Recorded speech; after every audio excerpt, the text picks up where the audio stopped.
When I was growing up, getting something new was so exciting, like a new PC game. After weeks of begging my parents and saving up all my pocket money, my dad would finally agree to take me to the shops. But before I'm able to lock eyes on my prize, in what I then perceived as some form of torture, my dad would make me wait for him while he browses motorbike magazines and the news agency.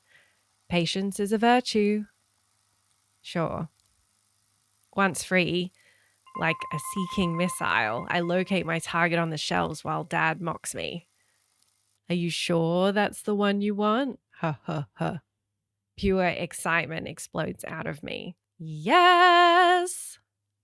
The rest of the shopping trip is a blur because I'm reading the box back to front, the booklets inside, even the warranty and safety information. The anticipation of finally getting home and playing The Sims 1 Making Magic is almost unbearable. I want to know everything there is about this game. I'm completely obsessed, and the obsession has only just begun.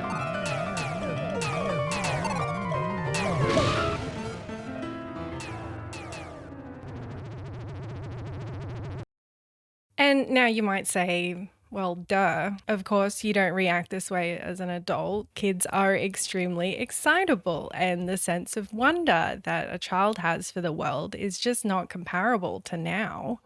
And you know what? False.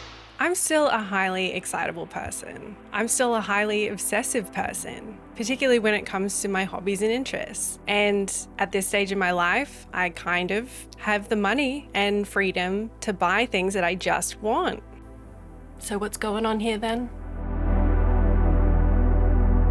Welcome to the Daily Mind Trap, where my hope is that collectively we can learn about our world, develop self-awareness, and maybe even find comfort in chaos. Today, I'm wondering why buying things seems like more of a chore than something to get excited about.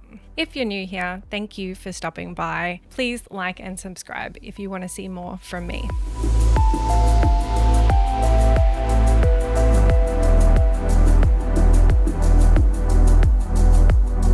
The most obvious reason for this decline in excitement is probably due to finances and having to support myself and my family. Responsibilities like these can make me think twice about large purchases and can affect the way that I feel when I have to spend money. Often I'll choose to go without something that I want in order to save money for something I might need later. But that's not the whole story.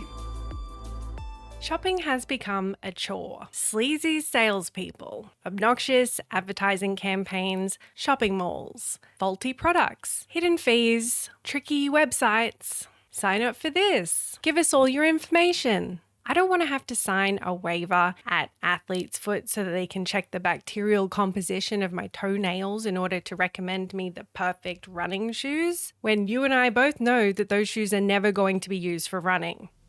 That's just a joke. I don't think that Athlete's Foot really do that. But what is 100% true is Sony asking me to take a picture of my ears so that these headphones can personalize, apparently, the output of sound to my unique ear folds. I personally don't think this feature is particularly necessary. To me, it feels invasive and just another data harvesting opportunity.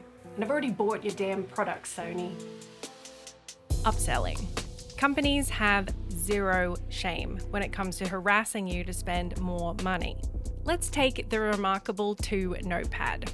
The device itself costs $4.99. Then you have to buy a pen, or it's basically useless. That'll be another $120. Oop. And you better get a case to protect your investment, so that'll be another. Okay, now you've spent $737, and you'll have to start paying for the Connect subscription after your free year runs out, which will be another $60 per year. Cool. And totally worth it. Then you finally get your new item, and it's buggy, tracks your location without your consent, and doesn't deliver on what it says it was going to do. Subscriptions. Virtual products, cloud storage, apps, memberships, digital programs, streaming. Despite paying for these services for sometimes years, we remain at the mercy of providers who can change the rules on us whenever they like. Maybe you've heard about Netflix. From 2023, Netflix are changing their sharing policy so that you'll be charged money if you try to share your account with somebody outside of your household. And these companies that we rely on for so much now are also incredibly vulnerable to cyber attacks. In just 2022 alone, Optus, Telstra, Twitter, even the Australian Defence Communications Platform and many other companies was accessed by hackers, revealing users' real names, billing info, locations, passwords. Just recently, Meta reported firing over 24 employees because they accessed users' information and login details and sold it to hackers. Oh yeah, and BlockFi, 3 Arrows Capital, Voyager Digital, and Celsius Network are among the latest crypto exchange companies to file for bankruptcy. Okay, we get it. The world is scary. I'm not kidding around here. This is important. It used to be that the only ongoing subscription that you paid for was a gym membership and maybe Ostar if you could afford it. You might have rented your car or paid for that prepaid food delivery Christmas thing that used to be on the telly. Have you enjoyed the sheer magic of opening a Crisco hamper at your place yet? 3 weeks before Christmas, boom, there it is on the doorstep. Wow, look at all the food we've got. I will go back to the other way of Christmas shopping. I love my Christmas. Boom.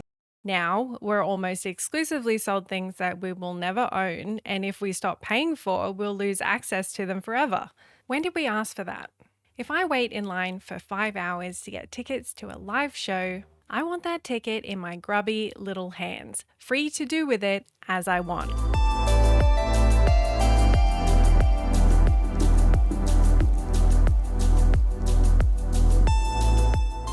I'd like to go back to my point about chores, because it's the complexity of shopping that is far greater than it used to be. You've probably heard of a concept called decision paralysis, where too many options leaves us feeling confused and hopelessly ill-informed. And when we finally do make the choice to buy something, if it's not perfect, because nothing is, we lament about the choice that we made, particularly with big purchases, like this camera that I got for making videos.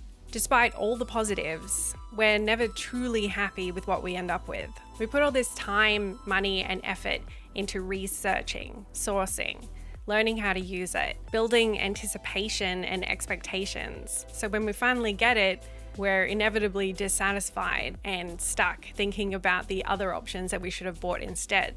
Was it the right one? Why can't I just make the right choice? Okay, I'm well aware that this rant is just a privileged millennial version of back in my day. It doesn't make a whole lot of sense that I would be wishing that products were harder to buy, took longer to arrive, and were discernibly worse in quality than they are today. We tend to romanticize the past, not only because we forget a lot of the bad stuff in favor of the good memories and nostalgia, but also because of hindsight. My appreciation is greater for the things I used to have but don't have anymore.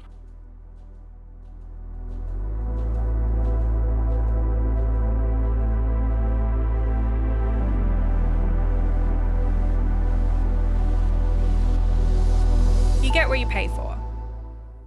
I mean, is that even true anymore?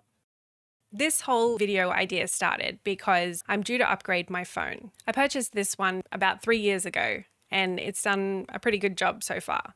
I don't think I need anything particularly fancy, just something that works. And to be honest, I don't like to spend a lot of time on my phone anyway, because for all the amazing things that it can do and offer us, it's kind of a big time suck. Are you not even going to mention that this phone was fine until the latest S22 was announced earlier this year? Now, I don't want to be a theoretical physicist about it, but I'm not shitting you that my Samsung mobile was working and perfectly fine until the announcement of the S22. Okay. Well, there's probably a bunch of complicated things that I don't understand about phone hardware and software. Maybe 3 years is a pretty good amount of time to get out of a device that's this small and complicated. And it's not like I really looked after this phone anyway. I mean, I've dropped it a few times. It's kind of amazing that we have a computer that's literally the size of our hand, right? Although I did read something recently about Samsung phones having their batteries expanding and exploding, sometimes phones that were less than 2 years old. But also, maybe we're just conditioned to think that we have to upgrade our phones every 1 to 3 years. And the fact that Samsung doesn't support devices made over 2 generations ago indicates to me that they've made that decision for us. And it's not just that big businesses favor shareholder profits over customers like us. The whole economy that our world is built upon is just a rickety pile of shit that's just waiting to collapse any minute. Meanwhile, we're just told to keep on working and spending our money on crap, as if that'll fix all our problems. That's capitalism, baby.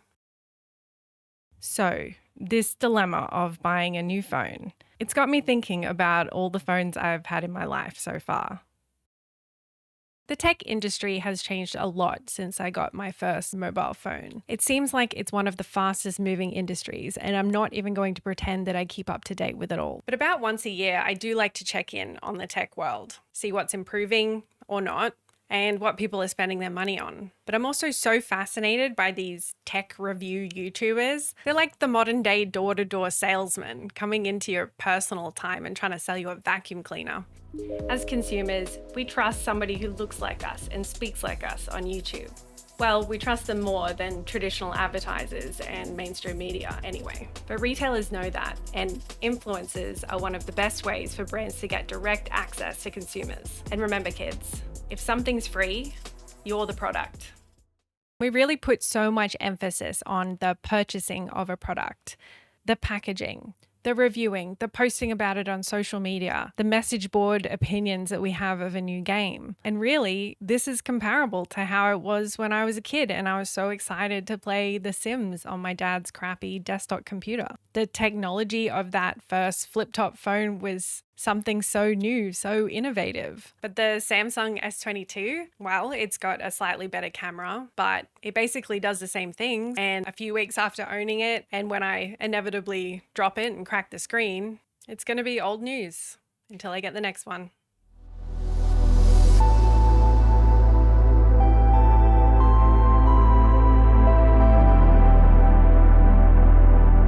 And so it's for all these reasons that getting something new just doesn't have the same sparkle that it did when I was a kid. And it's not just that I've grown up and have different priorities, but also that being a consumer has just become so complicated and tedious. And the feeling of constantly being watched. Right. And sold the happiness lie, when everything that truly brings me joy and fulfillment has very little to do with the material possessions that I own. Yeah. And now the thought of shopping at all is enough to make me think twice about whether or not I need to buy anything. Okay, I'm going to leave it there. Thank you so much for watching this week's episode, and please don't forget to like and subscribe if you want to see more from the Daily Mind Trap.